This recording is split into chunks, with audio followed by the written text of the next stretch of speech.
She should ask him. She should push him on that. What does this mean?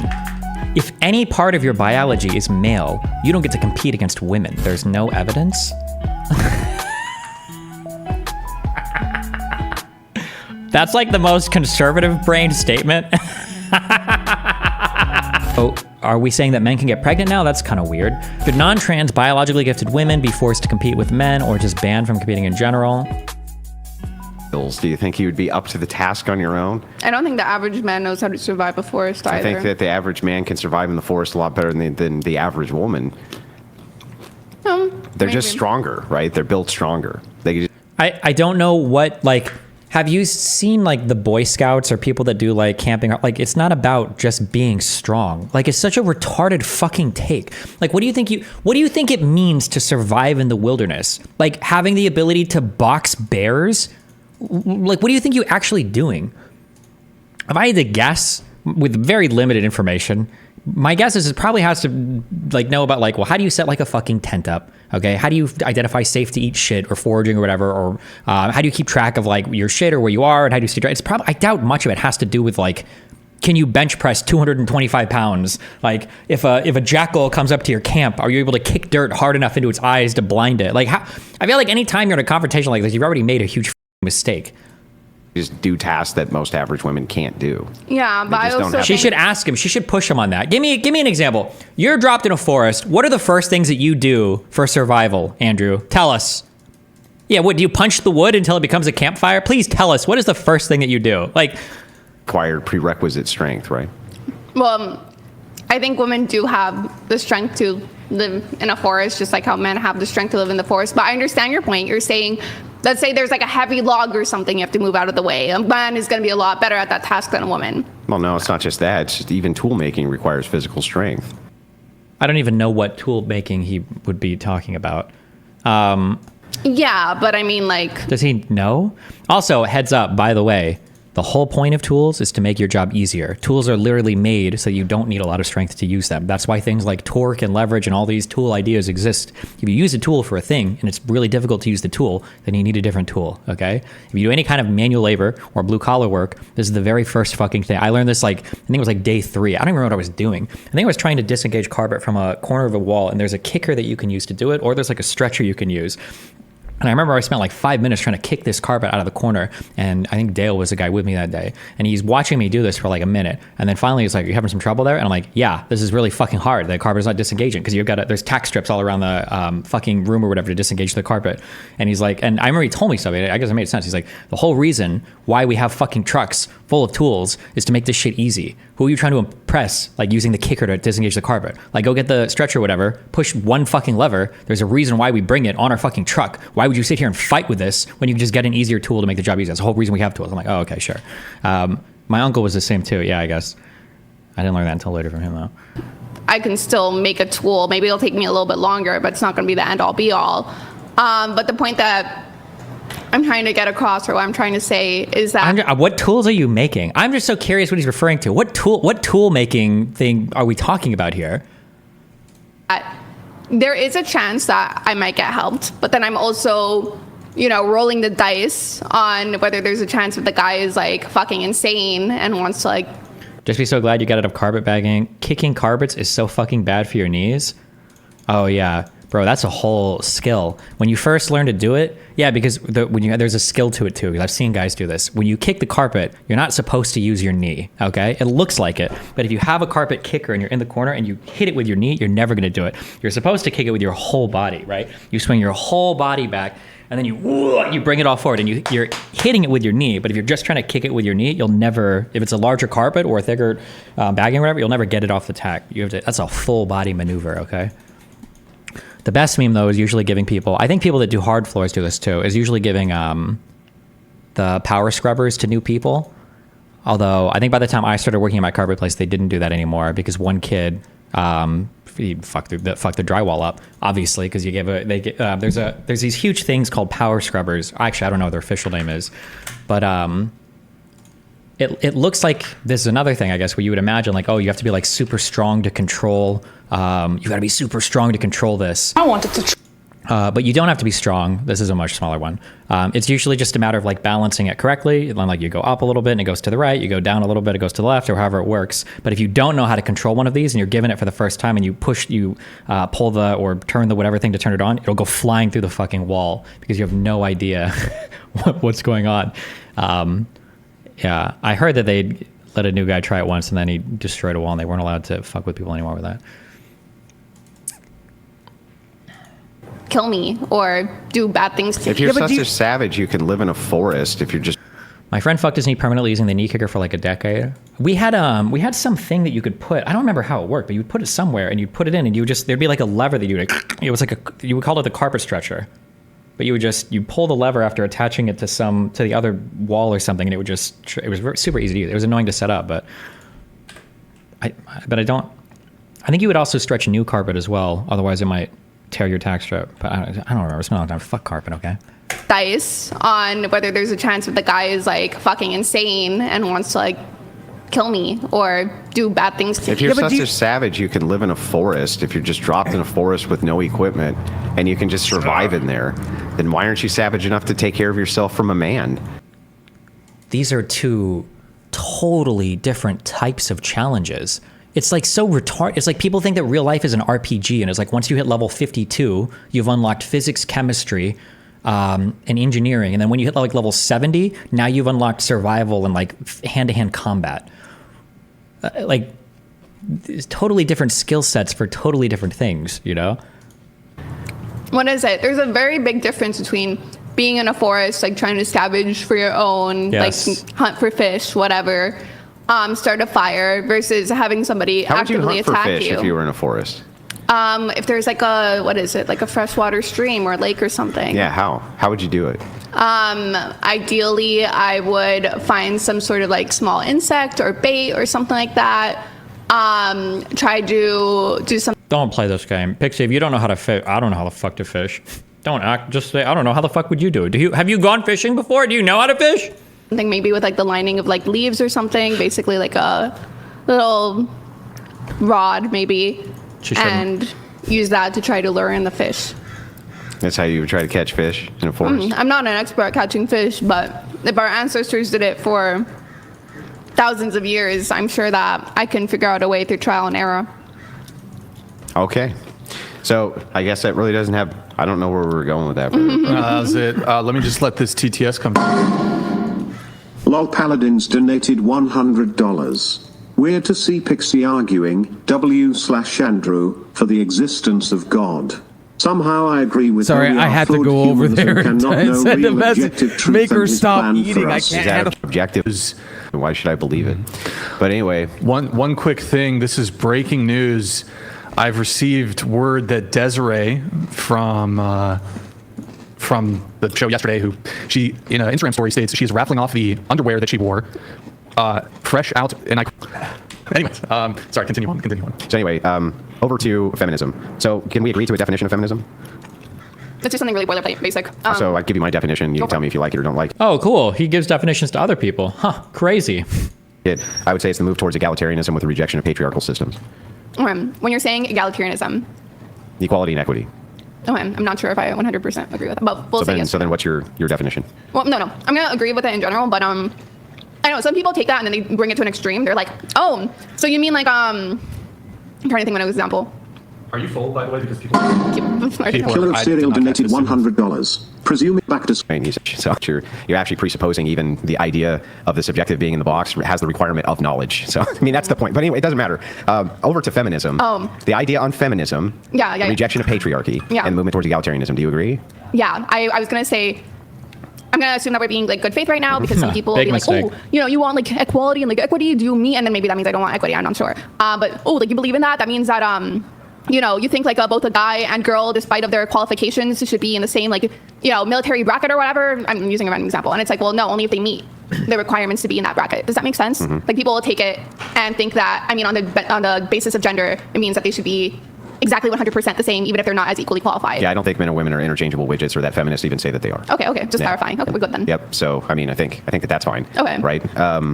So if your idea there is that their ontology is different, men and women, their being is different. I don't. What do you mean by being like? Well, they're not interchangeable widgets. So what we would call telos or purpose, or the things that they're interested in, maybe from your perspective, are going to be different than the things women are interested in, and that's going to be innate somewhat.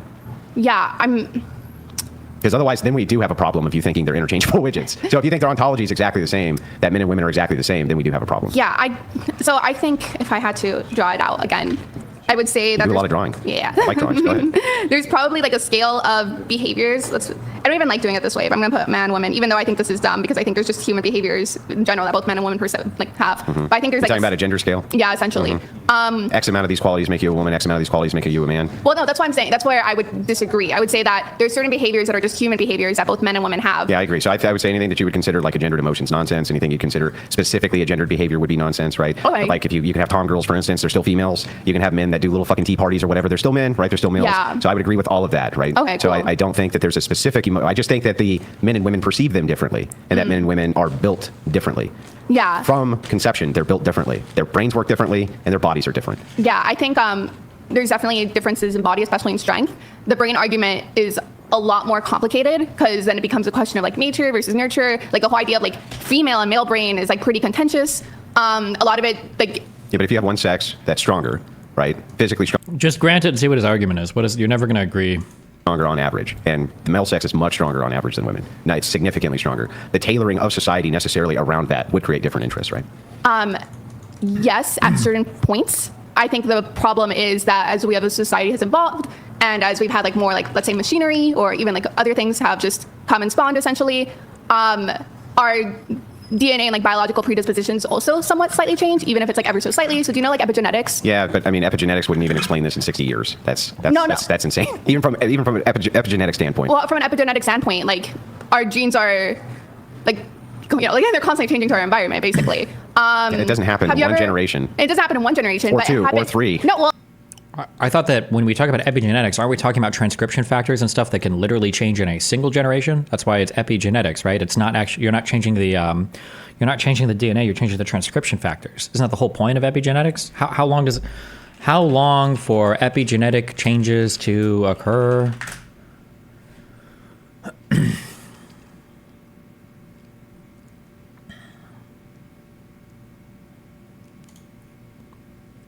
Like, it could change even in a singular person, I guess, yeah? Epigenetic changes related to smoking can occur in less than 1 year. Yeah, I don't know where he's getting this. I don't know what he thinks. Oh, fuck, I wish you would ask him. What do you think epigenetics means? I'm curious what he thinks it... Actually, I don't even know if he believes in genes. I'm not actually sure. He might not think that genes are real. I have no idea. Well, it can happen pretty quickly. I mean, there's like, epigenetic studies on like, for example, women who have had children or were pregnant. You got to do me one favor though. Yeah. You got to say women and not woman. I am English is my second language. Got to say women and not women. Okay, call me out. All right. Women. Women. Women. WOMEN. Woman. No, that's. I can say mujer if that's easier in Spanish. I say women. Woman. I swear to God, I'm not being crazy right now. All right, fine. It's not me trying to be an asshole. It's my second language. There's epigenetic studies of women who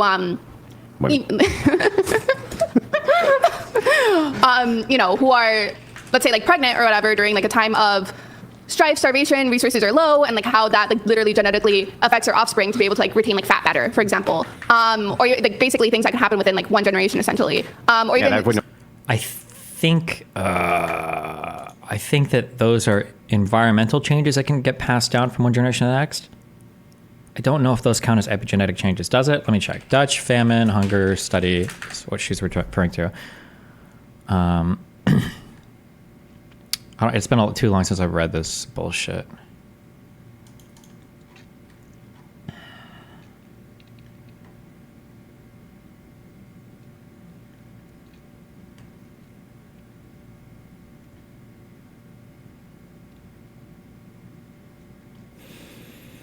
The cohort has been interviewed and physically examined in several waves of data collection since that time, allowing repeated measures of a wide range of phenotypic information, as well as a collection of biological samples, functional testing and imaging of the brain and vasculature. Additionally, genetics and epigenetic information was collected through linkage with registries. Mortality and morbidity information of the entire cohort has been obtained.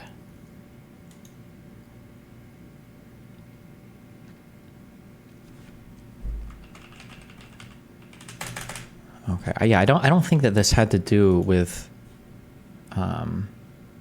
epigenetic changes necessarily. I think it had to do with biological, you changing like the environment of the womb, which is causing bad physical things to happen to the fetus, which causes them to grow up into a person that has a lot of similar conditions.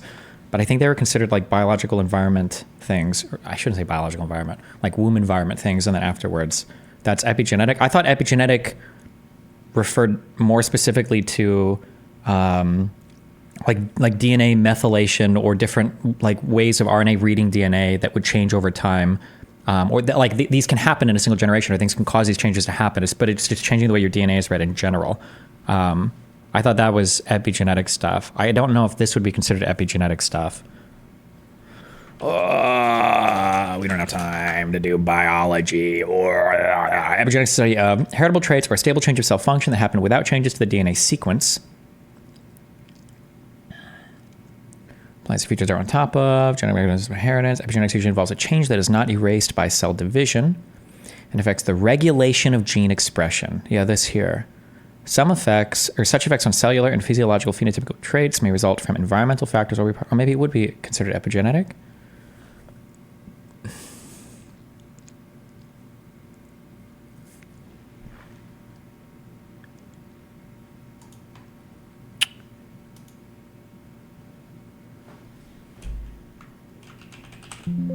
Dutch. Epigenetic, Dutch, famine.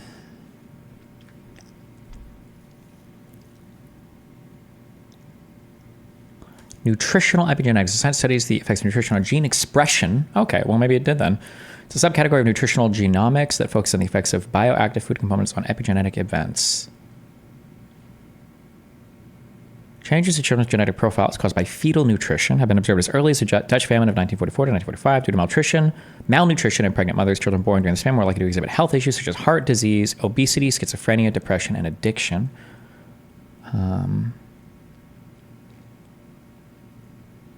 Nutritional epigenetics study the interaction between molecules in food and molecules that control gene expression, which leads to areas of focus such as dietary methyl groups and DNA methylation. And then this is a biological process in which methyl groups are added to the DNA molecule. Methylation can change the activity of a DNA segment without changing the sequence. X to repress genes. Okay. DNA methyl groups. Okay. I guess. Okay. I didn't realize that this was actually doing these impacts for the famine ship. Okay. All right. Sorry. All right.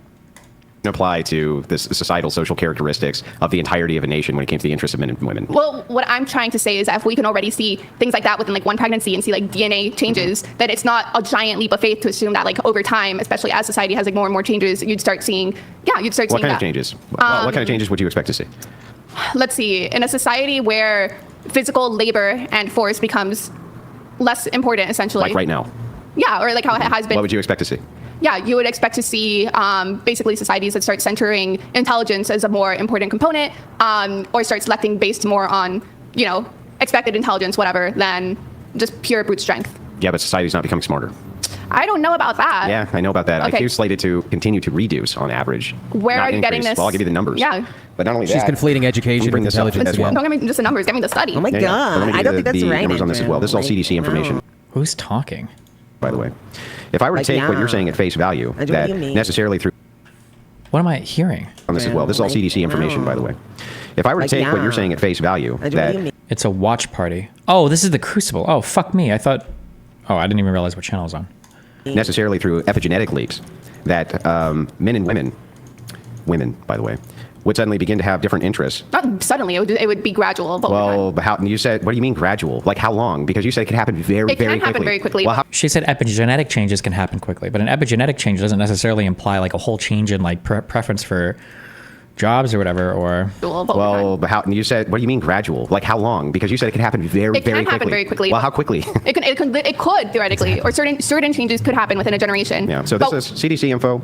Most female jobs. This is according to the BLS. These jobs have. What's going on over here? This is according to the BLS. These jobs have the highest percent. As a society as a whole, they froze. Look at this. manual labor job. Okay. Was because through epigenetics. The United States. But not only that, these jobs have the highest percentage. So this is CDC info. Most female jobs, this is according to the BLS. These jobs have the highest percentage. As a society as a whole, if labor is less important because we have machinery to do it instead, you would find both men and women more in service sector jobs, which but we have seen. You're seeing mostly women in those jobs, and that's what I'm going to show you. Yeah, no, the amount.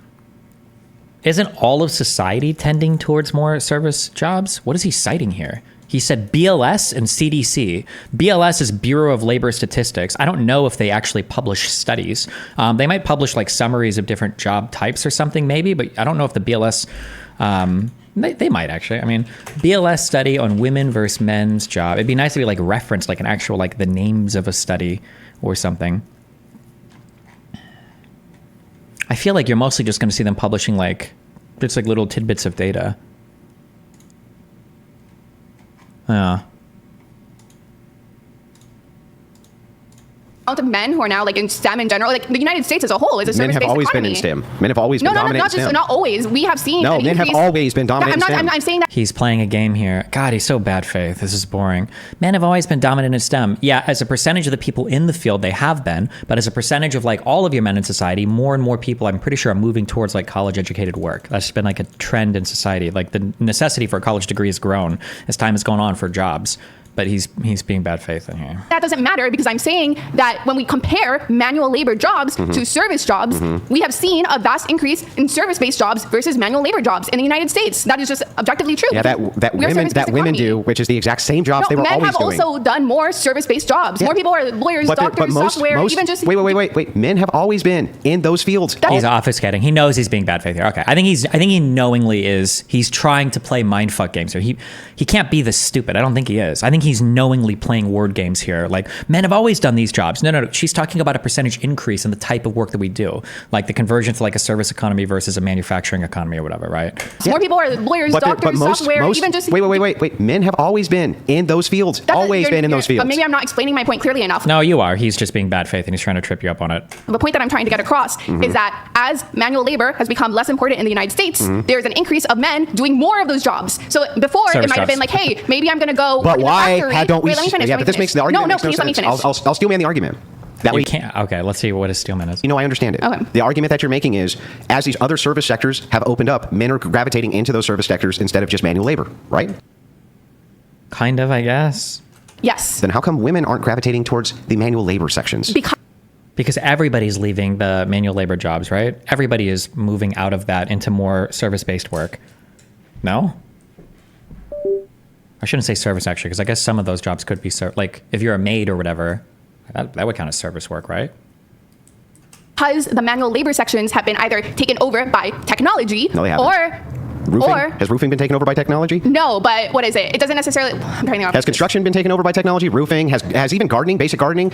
Construction been taken over by technology? You don't think that construction hasn't been like significantly changed or improved by the presence of technology on work sites? It must have been, no? I feel like I see a lot of crazy tools. And when they were building the fucking building next to my apartment complex in Miami, I'm sure there are still lots of like manual labor jobs available, but I'm sure that technology has changed a lot of this as well, no? That'd be my guess, but...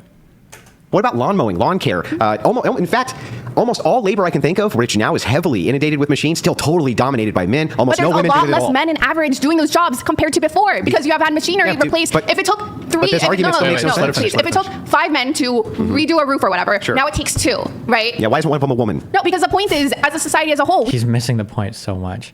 Is there new technology for roofing? I have no fucking idea. I don't know anything about roofers. I have no clue. We have just moved away from manual labor. So obviously, this argument makes no sense. Yes, it does make sense. It's very simple. Okay, give it to me again. Yeah, here. Okay. Manual labor jobs have become less important. Yep. We have found technology to basically help replace a lot of the brute force or strength that we needed before. Agree. So the vast majority of people, men and women, are now more inclined towards service sector jobs. Okay, so I don't understand though.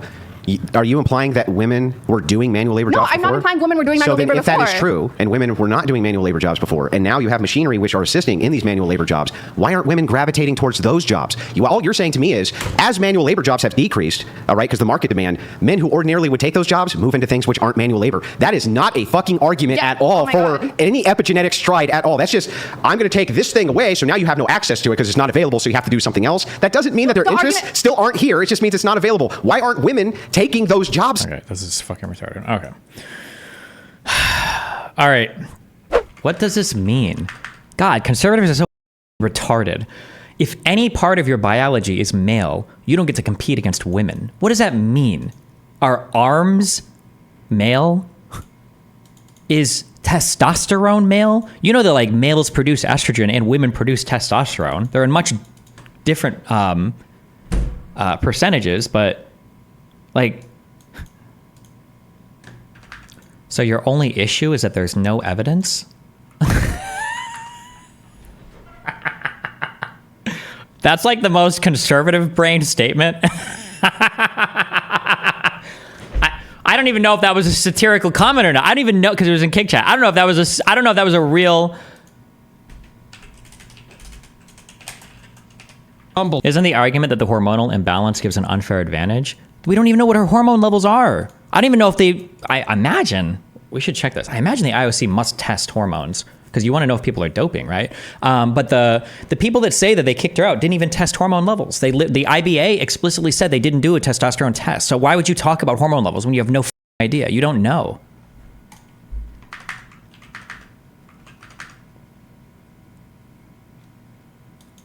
Shout out the Rumble now. Cozy just costs me money at this point, okay? Cozy just costs me thousands of dollars every month as just like ban insurance. It's like whenever people talk about Cozy, I'm like, shut up. So, I mean, you know, Cozy served us well, but now it's just costing me a lot of money. I'll be using it a lot more if I ever get banned, but it's like, bro, shout out the Rumble now. Cozy just costs me money at this point. Perhaps.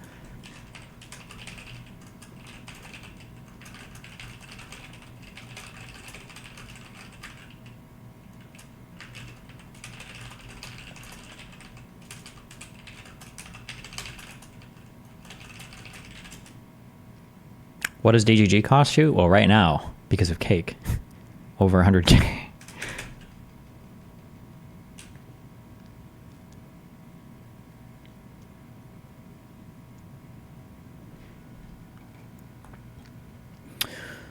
Why should anyone who's gifted biologically not be allowed to compete? Like, why do hormones matter more than like lactic acid?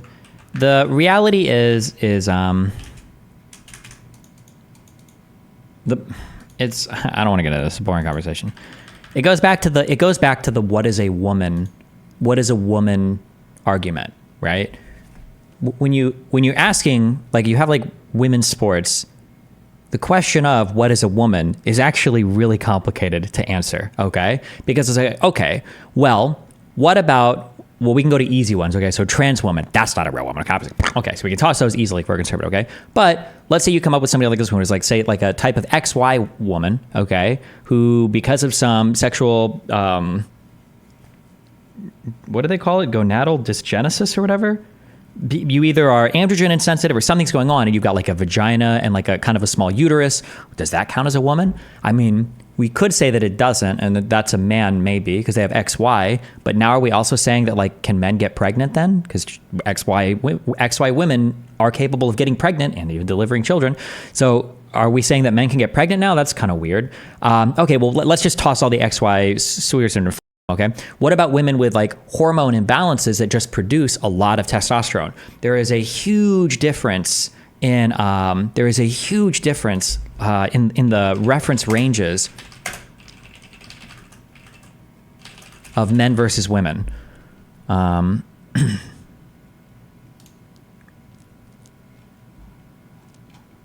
Show me the female one. I don't know what the female is. Is the high range 50 to 100? It might be. Hold on. Oh, yeah. Okay, yeah. So like your male testosterone, okay, is testing anywhere from 265 to 923 is your reference, your ordinary range for a male. For women, it's 15 to 70, right? So let's say that you've got a woman that just produces a whole bunch of testosterone, right? Well, now you're in like a weird spot where it's like, okay, well, do we disqualify her because of hormonal imbalance? Like, is that not a woman? But maybe she is, but she has too many hormones, right? The reality is that when you're identifying like concepts like male or female, even a concept like sex, it's just very challenging to, what you really have to do at the end of the day, okay? And this is a hard one because it for one, conservatives aren't even at the table, honestly, because they're just too stupid to have the conversation. But even for progressives, it's hard because you have to admit that like there's some unfairness going on. When you create a division for a sport, what you have to key in on is why did you create that division and what is it that you're trying to highlight in that division, right? That's what you have to figure out. So for women's sports, you're probably trying to key in on some constellation of biological facts that you feel fairly determines what a woman is. So it's probably going to be like an ordinary female biology that has you have to pick some reference range of like ordinary female hormone levels. And this is roughly speaking like what you're keying in on. And anybody that tries to simplify it to just like has a pussy, has a uterus, has XX chromosomes, whatever, is missing the point, right? It would be like saying like, imagine if we had a sports league for 8th grade, right? What are we really saying when we make a sports league for 8th graders, right? We don't really care that they're in 8th grade, right? If anything, more accurately, we're probably trying to hone in on age, but even age wouldn't be the only thing necessarily, right? So for instance, let's say that you had a person that was held back like 7 years, right? And now you've got a guy in 8th grade who's like, who's 15 or whatever, or by 8th grade, you're 13. He's like 20, right? Or you know, like 16, 17, 20 years old in 8th grade. Do you want this guy competing in 8th grade sports? Probably not, right? Even though he's an 8th grader, but 8th grade sports aren't for 8th graders. They're for people that are of a certain age. But also, let's say that you've got people that are, I think this is a real disease only because I saw one Robin Williams movie about it. But I think it was based on a true story. I think this is a real disease. Am I making this up? Hold on.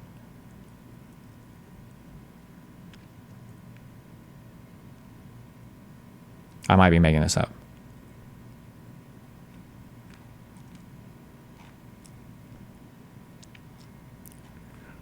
Progeria?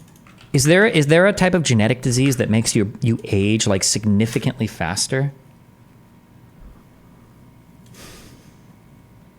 Progeria, also known as Hutchinson-Gifford progeria syndrome, is an extremely rare progressive genetic disorder. It causes children to age rapidly starting in the first 2 years of life. Children with progeria generally appear healthy at birth. During the first year, symptoms such as slowed growth, loss of fat tissue, and hair loss begin to appear. Heart problems or strokes are the eventual cause of death. In most children with progeria, the life expectancy of a child with progeria is about 15 years. Some of the condition may die younger, and others may live longer, even to about 20 years. I don't know if does this make you like grow faster and everything? Or, because this is saying slowed growth and poor weight gain. So maybe not. I mean, like, if we could hypothesize that there's a genetic disease that makes you grow or age much faster, you wouldn't want that person competing in sports either, right? So you'd have to draw like a boundary around that particular thing too. So all to say that like when you're drawing boundaries around certain sports, that's why it's not a legitimate argument when people say, well, what about black people? Don't they have a genetic advantage? Why can black people compete in sports? Because we don't separate sports by race. We separate sports by gender. If we separated sports by race, then if you had like a white appearing albino person who had 2 black parents and all black genes, that would map on more closely, right? Where it's like, well, fuck, hold on. Does the albino guy get to compete with the white people? That would map on more closely because now we've segregated by race. But we don't segregate division by race. We segregate by sex. So any advantages or disadvantages that you have that seem to be inherent to like the sexuality of a person or the sex or gender or whatever the fuck you want to say of a person, these are going to be the things you're targeted on, right? But it's a difficult conversation, and the left has a hard time having it because they just want to be open to everybody, which is retarded. And the reality is probably almost every trans person probably just shouldn't be allowed to compete at professional level sports. It sucks, but like I would just treat it as a disability. And conservatives, they don't even have a seat at the table to discuss this because they just have no concept in their mind. They don't know what they're talking about. Half conservatives think that evolution isn't real. Like, you don't really get to talk about biology. Yeah, I don't know. Why not just make men an open category trans can compete in? You can do that, but trans people will never win in open categories. A trans woman will never be competitive with a male because a trans woman is artificially suppressing the fuck out of her testosterone production. A trans woman will never be competitive with a man. And a trans man who transitioned after puberty that didn't go through a male puberty will probably never be competitive with a cisgender male. Trans male will never be. Their bodies will be much smaller. Exogenous hormones past a certain point are going to have like as dramatic of an effect on you. They'll probably just never be competitive either. So you can have an open category, but the reality is trans men and trans women, because they're both in a more of a middle ground than either cisgender male or female, are probably just never going to be competitive, would be my guess. Except for maybe in some sports where the gendered advantages are much smaller. I think shooting might be one of those. I think shooting might be and maybe archery. I don't remember. Archery, maybe not. Should non-trans biologically gifted women be forced to compete with men or just banned from competing in general? Well, you shouldn't ever ban people to compete in general. Everybody would just compete with men, right? That's technically, I think you can already do that, but why is there a difference in skill between pro male and female chess players? Do women have smaller brains? I read something on this a while ago. Here are two really, I don't know enough about chess and I don't know enough about female participation in chess. I think chess is a really interesting area where, okay, let me back this up. I've given this example on stream a lot before. I think that music is a really fascinating area where the gender divides in music are probably some of the harshest divides that exist in any field in the world that are almost entirely explained by socialization. That like, if you look at like a drummer, or not a drummer, if you look at a guitar player or a bass player in like rock bands or in any band, right? 99.99% of these are men, right? But then when you go to like the classical music world, you find really talented women that play viola, violin, piano, like exceedingly well. Not exceedingly well. That's an insult. Some of the best piano players in the world are women, or concert violinists or violists are women. So that's like an area where you've got like this massive divide of you have this massive divide of male versus female players, where it's almost completely driven culturally. Somebody brought this up before. Well, there's two weird things in the chess world. One is that obviously you've got the Polgar sisters as an example, which I think that from birth, I think their parents said, were basically like, we think that a tabula rasa, everybody's a blank slate, gender doesn't matter, you can socialize anybody to do anything as long as you train hard enough. Those were those two parents' ideas, basically. And I think those two women were the only women to ever be ranked on the male grandmaster ladder scale. I think they were the two best women. I think female chess players, I think in history, maybe. I don't know if anybody's passed them since. The Polgar sisters are an interesting example of that.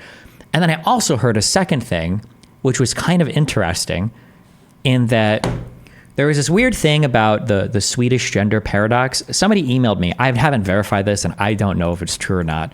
I can't say. Somebody said that societies where women are like heavily oppressed, that those women tend to be exceedingly good at chess or something. And they pointed out like a bunch of Iranian women that were super highly ranked chess masters or whatever. They were ranked in the women's league, so but they were really, really good.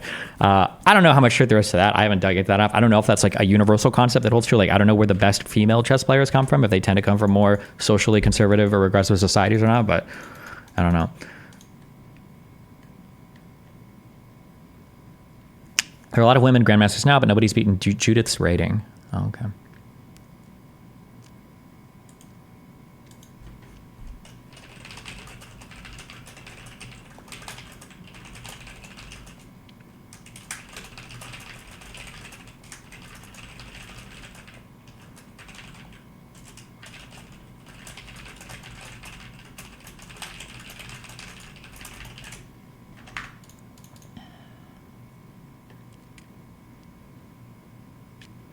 The female league was created to incentivize women to play chess. It was an inhospitable environment for women in chess. Women can be great at chess if they're interested in it. The problem is it requires a ridiculous amount of insanity, dedication, and autism to compete with the top 100 chess players right now, which happen to be men. Yeah, maybe. It's always hard to say. I think it's also really hard to balance out, like, how do you create or foster an environment that's, like, welcoming to people while still challenging the people?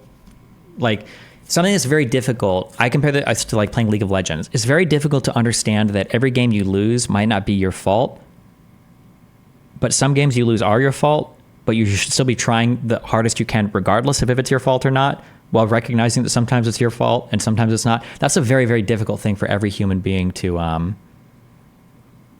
walk, a line for everybody to walk. And I would imagine that it's exceedingly true for minorities, I would imagine too. Do you find any value in the patriarchy? Yeah, there's value in everything. I mean, there's value, there's pros and cons to almost everything. Nothing is, very rarely is anything strictly negative. Almost everything has like a pro and almost everything has a con, yeah.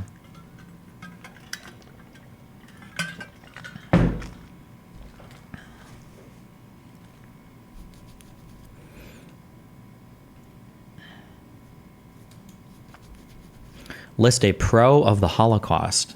It really motivated Jews to survive in Israel. Hey, Destiny, off topic, but love what you do. After I started watching you, I got out of the leftist echo chamber a couple years back. Just want to let you know I appreciate what you do. Thanks.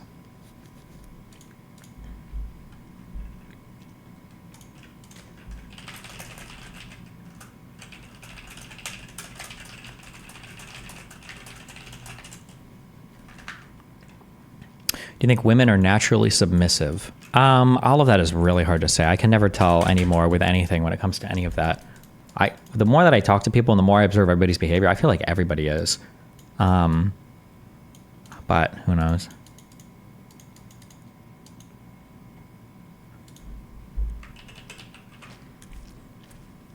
It's also hard to even like know what that means sometimes. Like I go back to like, I think about like, God, my mom is such a good example of when I think I've said this before on stream. When my mom was divorced once, I think she had 2 kids, and it was before she met her. It was before she met her husband, my dad, her current husband. That she was just so good at like handling all of her own shit. She was a single mom. She had a motorcycle. You know, she went dancing. She took care of her kids. She like had all of her shit was on lock. It was like super ultra. Like everything in her life was super in control. But when she got married, because my mom is like very traditional gender roles in her mind, and she thinks that like the woman is supposed to be subservient to the man and that she's supposed to take orders from the husband, she just like lets my dad control like everything. And I'm like, why? Then like sometimes they get into trouble and it's like, Mom, you probably could have had more input on this. Like, why the fuck would you not say something here? And she's like, well, it's not my place to say anything. Like, is my mom submissive? I don't know. That's just like a retarded, like, why would you do this? This is just stupid to me. So, yeah. And then there's also like a lot of guys that are like dominant. This is especially true in the influencer world. You can see it online. You can see it a lot of people that I interact with. There's a lot of people that are men that sell themselves as being dominant, but they're not really. They're just very, very, very insecure, right? It's like when Tywin does the whole, any man who says he's the king is no true king. Like if a guy is screaming about his accomplishments and his achievements and they don't speak for themselves, right? Or if they like, it doesn't seem like you have a dominant personality. It seems like you're just very, very, very, you have very low self-confidence and you're trying to mask that with like some false bravado. So like, is that a dominant guy? I'm not sure. I don't know. I don't even know what would qualify as such. I don't know. I have no idea.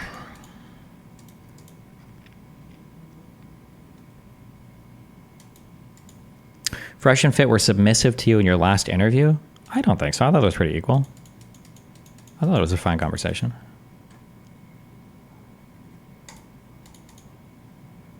No, and Myron disagreed with me. You disagreed with me. No, I thought it was a fine combo.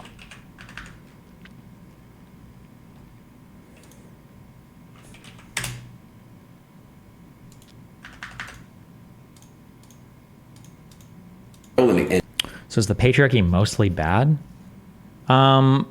Different societal arrangements are probably good for different environments. My guess would be that patriarchal arrangements were, they were just the way that societies were arranged in the future. There was probably a benefit to having it structured in that way. Probably because like your ability to like have kids and protect your kid having people was probably kind of important.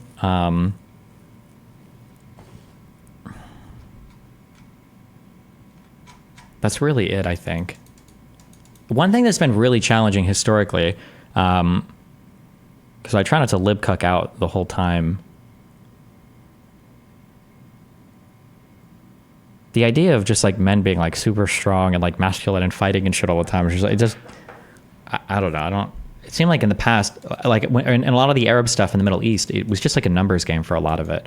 You didn't really have all these guys that were like super ultra like ripped and buff. And it was just basically like how many people could you bring to a fight, and then that was it. And then even when you look at people will talk about like we have to hunt in the forest, and like when Andrew Wilson was talking about having strength and everything is important as a hunter, and I was like, bro, have you ever looked at like African hunting tribes? These are like the most lithe, thin, supple, and graceful. Like these, you're never gonna look at a video of some African chasing down some lion, and he's like this, 240 pound, 6'3" Omega chat, like shredded dude. They're usually like incredibly lean and small, small like in the gym bro sense. Like these guys are not very ripped or shredded at all. Or I shouldn't say shredded. They're just not very big. Yeah. True. Like people are like, we need to go hunt for deer. Wake up, honey. The year is 8000 BC. We need to go hunt elk.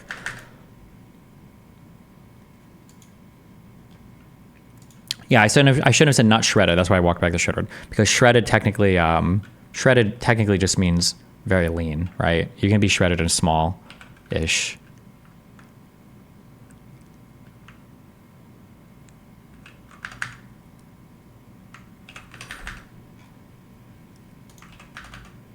Okay, what is this? Kamala Harris is saying the patriarchy was advantageous in the past, but what about today? Is it maladaptive? I think today, because women can work and because women have more reproductive control, I think that women are able to perform a lot of things in society that are very valuable at a similar-ish level to men. And because of that, it changes a lot of the dynamics of how we relate to each other.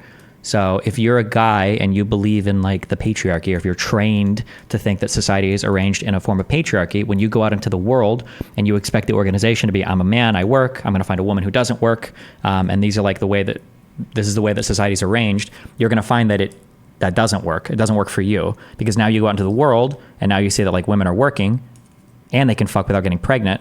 And you're like, fuck, why the fuck are any of these women going to choose me, or why would they marry me? Now you're competing in a totally different environment that you're not suited for. Yeah. And then in a society where you have like a patriarchy versus another society that's more egalitarian, remember what I said before about immigration. Labor is one of your most important inputs for an economy, right? Higher supply of labor. Labor is good because you've got more workers, because there's no replacement for more workers, or especially more productive workers. And they're consumers too. They grow your economy on the supply side and the demand side, right? So if you've got one society where you can mobilize a whole other half of your population, women, into doing like productive work, that society just has a huge fucking advantage against another society that can only mobilize its male workforce. Yeah.